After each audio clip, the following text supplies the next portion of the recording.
हिमाचल प्रदेश सरकार में हमारे साथी एवं सहयोगी कुल्लू के विधायक और चीफ पार्लियामेंट्री सेक्रेटरी श्री सुंदर ठाकुर जी, हमारे शिमला के विधायक श्री हरीश जनार्था जी, हमारे शिमला के मेयर चौहान जी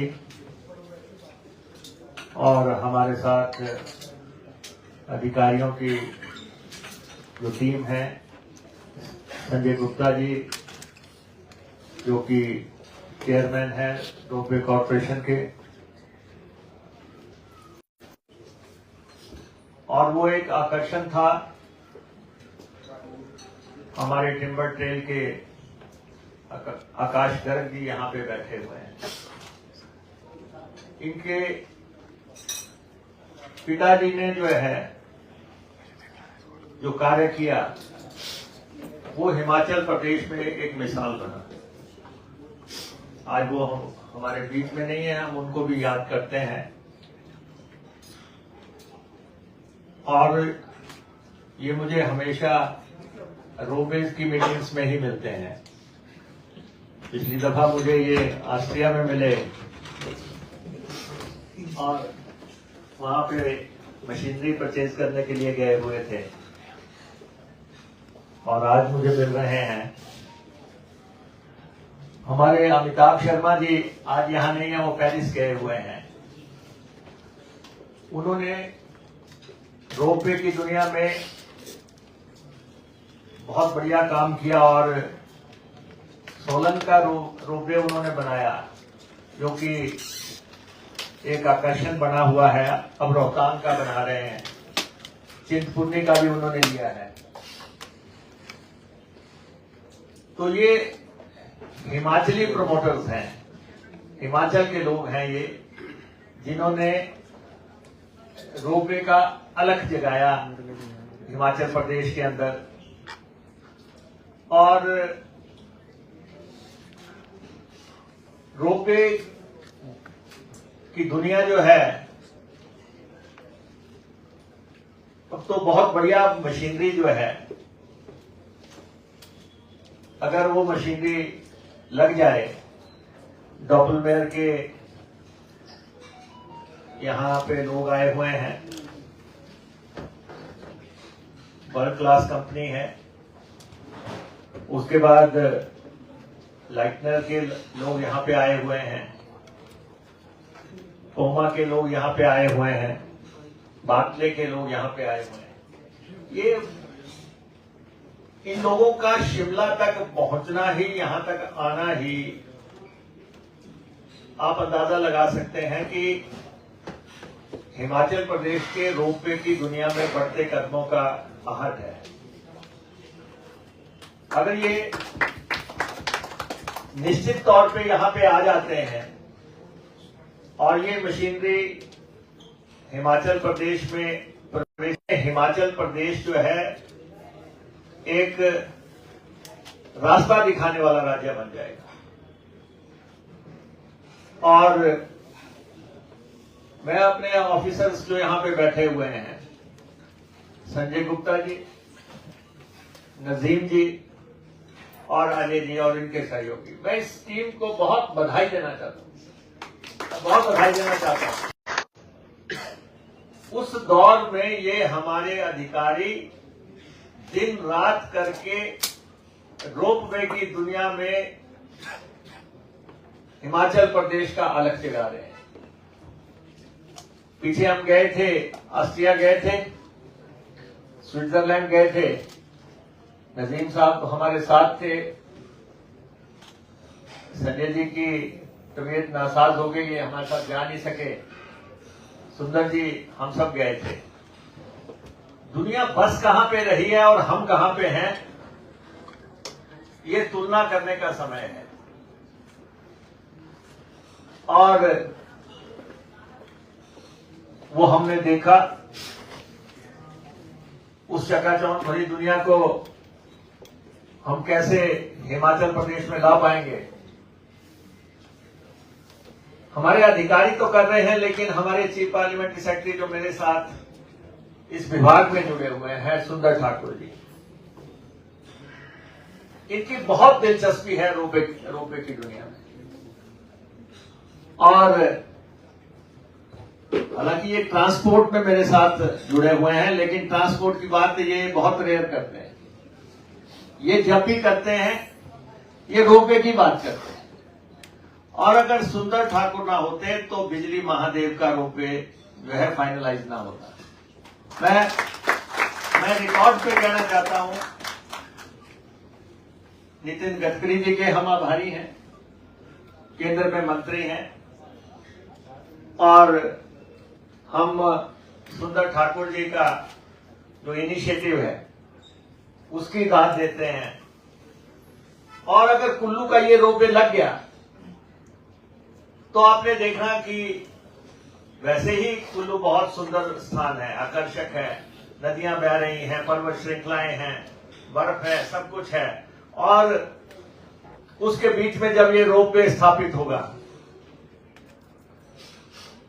तो एक अलग दुनिया सामने आएगी। आप जैसे हमारे रोपवे के डायरेक्टर अजय जी ने कहा, बताया मुझे कि 1 करोड़ से ज्यादा टूरिस्ट आए हैं, 1 करोड़ हिमाचल प्रदेश में, और शिमला में अकेले ही 5 लाख के आसपास टूरिस्ट आए हैं। हमारे शिमला के एमएलए यहां पे बैठे हैं। मेरा इनसे आग्रह रहेगा, ये आपके टाइम की लाइफ टाइम अचीवमेंट होगी अगर शिमला का रोपवे स्थापित हो जाता है। लाइफ टाइम अचीवमेंट होगी। आपको शिमला में आप कुछ करें या ना करें, लेकिन इसको आप मॉनिटर करो दिन रात। हमारे अधिकारी लगे हैं, हमें आपसे सहयोग की बहुत बड़ी जरूरत है। शिमला का एमएलए चाहेगा तो ये लाइनें रात के अंधेरे में जो है घूमेंगी शिमला में। और अगर शिमला के मेयर चाहेंगे, शिमला का मेयर मतलब शिमला शहर का प्रथम नागरिक, और ये दोनों लोग जो इस समय कुर्सियों पे विराजमान हैं, जनार्था जी और चौहान साहब, बहुत बड़े योगदान की आपसे हम उम्मीद रखते हैं। और सरकार की इच्छा शक्ति बिल्कुल स्पष्ट है, मुख्यमंत्री जी की, विभाग की, कि शिमला का रोपवे जो है 1734 करोड़ रुपए की लागत से बनना है। 1734 करोड़ रुपए का, और कितना, 14 किलोमीटर लंबा, 14 किलोमीटर लंबा रोपवे, ट्रांसपोर्ट रोपवे। बताया हमारे नजीम साहब ने कि शिमला में तो चलने को जगह नहीं रहेगी अगर जो हालात है, अगर हमने अल्टरनेट मोड तय नहीं किया, अगर हमने रोपवे को तय नहीं किया। धर्मशाला का रोपवे लगा, हम उस समय, मैं उसमें इंडस्ट्री मिनिस्टर था, हम मुंबई गए थे, वीरभद्र सिंह जी मुख्यमंत्री थे, और वहां टाटा ने हमें अपने घर पे बुलाया था ब्रेकफास्ट के लिए। वहीं पे तय हो गया कि धर्मशाला का रोपवे हम लगाएंगे। आज लग गया, वो रोपवे लग गया। जाखू का रोपवे जहां पे लगा, हमारे वीरभद्र सिंह जी मुख्यमंत्री थे, उनका बहुत बड़ा योगदान रहा। जाखू मंदिर रोपवे लग गया। हालांकि अगर वो रिज से लगता है शायद उसकी लोकेशन ही अलग होती, और या जो है वो बस अड्डे से लगता है नीचे कहीं से, तो शायद बिल्कुल अलग हो जाता सिस्टम। लेकिन फिर भी हनुमान जी के बिल्कुल नगरी में जाके जो है उतर रहा है। और अभी बगलामुखी में रोपवे लगना जा रहा है, और नबार्ड ने जो है पहला रोपवे ये मंजूर किया था, और उसका उद्घाटन कुछ ही दिनों में होने वाला है, और वो मां बगलामुखी के मंदिर में ले जाने के लिए एक बहुत ही सार्थक रास्ता बन जाएगा। तो ये 3 रोपवे तो आप देख रहे हैं कि लगे हैं, या फिर सोलन का है या फिर हमारे टिम्बर ट्रेल का है। अब ये तो एक आपके सामने ट्रेलर थे कि ये ऐसा हो सकता है हिमाचल प्रदेश में। यहाँ बताया जा रहा था कि एक ही देश में, एक ही नगरी में कितने 25,000 रोपवे लगे हुए हैं। दुनिया पहुंची कहां पे है? तू भी बदल फलक की, जमाना बदल चुका है। जमाना कहां जा रहा है कि एक शहर, एक देश में 25,000 रोपवे लगा दिए। और पिछली दफा जब हम स्विट्जरलैंड गए थे, गडकरी जी हमें रोपवे के मिडवे में मिले। हमने कहा आपसे मिलना है। उन्होंने कहा कि मैं तो चैंपियन है ये। और अब ये परमजीत जी के साथ यहाँ पे बाबा बालकनाथ रोपवे लगाया कैबिनेट ने, और हमें उम्मीद है कि आप इस रोपवे को बहुत जल्दी बनाएंगे। तो ये बाबा बालकनाथ जी का रोपवे है, चिंतपूर्णी जी का रोपवे है, बगलामुखी जी का रोपवे है। ये सब एक शुरुआत हो गई। और ये डाइस पे जितने लोग बैठे हैं इस समय, खास तौर पे शिमला का रोपवे इन्हीं लोगों के हाथ में है।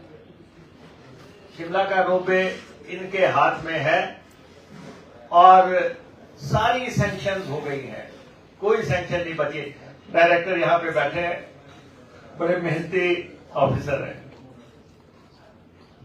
जितनी सैंक्शंस इन्होंने हासिल की, जैसे नजीम साहब ने बताया, कोई फॉरेस्ट क्लियरेंस है, कोई भूकंप क्लियरेंस है, कोई फां क्लियरेंस है। हर क्लियरेंस लेने के बाद बैंक तक पहुंच के इस टीम ने जो के साथ सारे करार करके और शिमला रोपवे का रास्ता प्रशस्त कर दिया।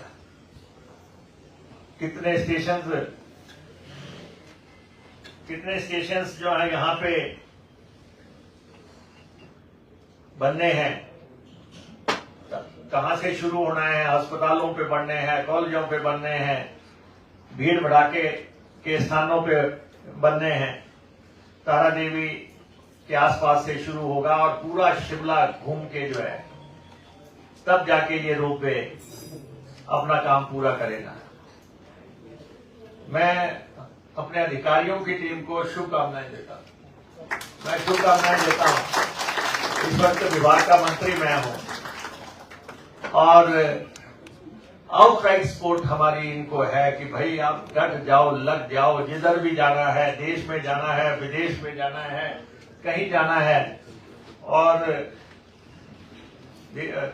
और मैं तो ये भी कहा इनको कि इन्होंने कहा कि लापाज का जो बोलिविया का इन्होंने बताया कि सबसे लंबा रोपवे है, 32 किलोमीटर लंबा है।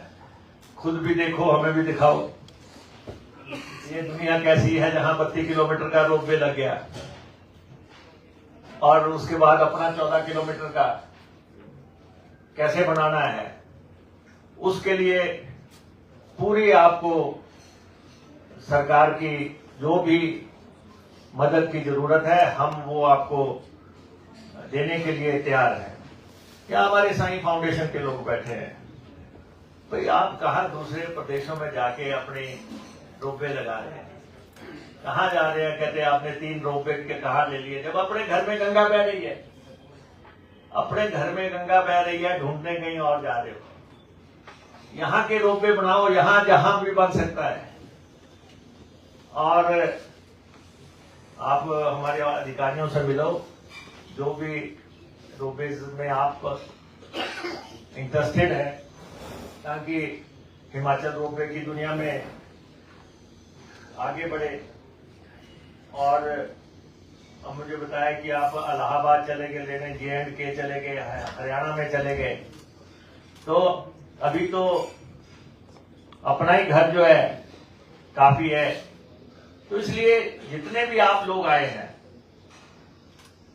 मैं आप सबका शिमला की इस धरती पे स्वागत करता हूं, आपका अभिनंदन करता हूं। और मैं उम्मीद करता हूं कि आप बार बार आएंगे यहां पे। और गाड़ियों का तो आपको हमारे प्रिंसिपल सेक्रेटरी साहब ने बता दिया। हमारे पथ परिवहन निगम HRTC, जो हिमाचल रोड ट्रांसपोर्ट कॉर्पोरेशन, जो आपने सुन रखा होगा, हरी सी बसें आप देखते होंगे, ये 3200 बसें हम चलाते हैं और 50 साल हो गए। 50वें साल में हम प्रवेश करके उसकी हम गोल्डन जुबली मना रहे हैं। इन बसों ने हिमाचल प्रदेश के लोगों को एक स्थान से दूसरे स्थान पर ले जाने के लिए रोज 3-4 लाख सवारियों को जो है उनके गंतव्य स्थलों पर पहुंचाने के लिए काम किया और 50 साल से किया। और जहां कोई नहीं जाता वहां HRTC जाती है।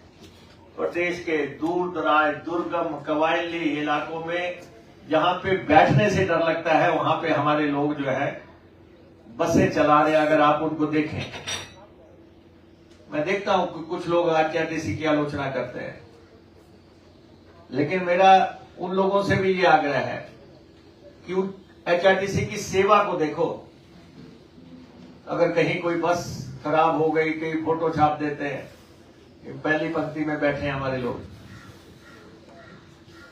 अरे सेवा देखो 50 साल की, कहां से चले थे, कहां पे पहुंचे, कहां पे पूरे प्रदेश को पहुंचाया। जितनी भी प्रदेश सरकार की जिम्मेवारियां वो सब HRTC निभा रही है आज दिन तक। अगर महिलाओं को मुफ्त यात्रा है वो HRTC करा रही है।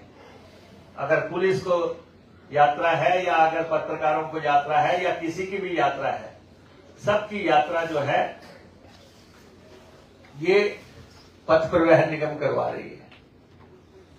उसके बाद जहां कोई प्राइवेट ट्रांसपोर्टर नहीं जाता वहां पे HRTC जा रही है। जहां पे सब हाथ खड़े कर देते हैं, घाटे का रूट है, हम नहीं जाएंगे, लेकिन हमें तो रोज ही है, घाटे का रूट है। जहां पे डीजल की कॉस्ट भी नहीं निकलती, जहां पे 10 रुपए भी इनकम नहीं है, वहां भी HRTC जा रही है, एक सवारी को छोड़ने, 2 सवारियों को छोड़ने के लिए। उसके बाद सरकार का पे कमीशन आता है तो वो हमें देना है, OPS आती है वो हमने देना है। वो सब देने के बाद हम जो है हिमाचल के लोगों को एक स्थान से दूसरे स्थान ले जा रहे हैं, क्योंकि ना तो यहाँ पे रेलवे का सफर है, ना ही यहाँ पे एयर का सफर है, ना ही हवाई जहाज उड़ते हैं, ना ही रेलवे चलती है। और मोनो रेल, फला रेल, क्या अभी बात कर रहे थे हमारे सेक्रेटरी साहब, तो सारी दुनिया घूमे हुए हैं। तो लेकिन हमारे HRTC है, इसलिए एक भावनात्मक रिश्ता है HRTC से हिमाचलियों का। और अभी हम उसमें भी इलेक्ट्रिक बसों के दौर में जा रहे हैं और हमने ऑर्डर किया, अभी 327 नई बसें खरीदने जा रहे हैं हम, और धीरे धीरे हम अपना फ्लीट इलेक्ट्रिक करेंगे। और लेकिन डीजल की दुनिया खत्म नहीं हो सकती, ये मेरा मानना है। हम स्विट्जरलैंड में थे और मैंने वहां सेक्रेटरी साहब से पूछा, मैंने कहा ये बस कौन सी है? इन्होंने कहा ये डीजल की है। मैंने कहा स्विट्जरलैंड वाले चला रहे हैं। तो इसलिए इलेक्ट्रिक में जाएंगे फेज मैनर में, लेकिन डीजल बहुत देर तक अभी हमें, क्योंकि अगर दूर दराज दुर्गम इलाकों में जाना है, ट्राइबल इलाकों में जाना है, तो वो हमें उसका इस्तेमाल करना पड़ेगा। तो लेकिन शिमला में अब और कोई गुंजाइश नहीं है। जो जितना स्मार्ट सिटी है, जितनी पार्किंग ये बना सकते हैं, मेयर साहब बना सकते हैं, शिमला के MLA बना सकते हैं, सब लगे हुए हैं। शिमला पुलिस जो है लोगों को बाहर, शहर के बाहर रोक देती है कि हमें पहले शहर क्लियर होगा फिर आपको आगे जाने देंगे। ये स्थिति आ गई है शिमला की। तो इसलिए रोप वे ही एक दुनिया है जिस पे हमें जाना है, और हम वचनबद्ध हैं, हमारी डिटर्मिनेशन है, और हम शिमला में जो ये रोप वे का कंसेप्ट, जिसमें कि सारी औपचारिकताएं पूरी हो गई हैं, अब ये जमीन पे जाने की बात है। बैंक के साथ हर बात हो गई है। हिमाचल सरकार को 20% के आसपास राशि लगानी है, लेकिन एक नई शुरुआत हिमाचल प्रदेश में होगी। शिमला के रोपवे से, धार्मिक स्थलों के रोपवे से, चाहे वो हमारा बिजली महादेव है, चाहे बाबा बालकनाथ है, चाहे वो चिंतपूर्णी है, चाहे बगलामुखी है और चाहे जाखू का है, ये सब ये देवभूमि है, ये वीर भूमि है। यहाँ पे हम उम्मीद करते हैं कि आप दिलचस्पी लेंगे और जो हमारे अधिकारी जिस मिशन पे लगे हैं उस मिशन को आप कामयाब बनाएंगे। एक बार फिर से मैं, मेरे साथ जो राजनीतिक टीम है, सुंदर जी हैं, जनाथा जी हैं और चांद साहब जो मेयर हैं हमारे, इनका और हमारे अधिकारियों की टीम, संजय गुप्ता जी, नजीम जी और डायरेक्टर साहब और उनके जो भी सहयोगी है, मैं इनको शुभकामनाएं देता हूं कि शिमला का रोपवे को आप जल्दी इस दुनिया में आकर्षण का केंद्र बनाएंगे। आप सबका बहुत बहुत धन्यवाद।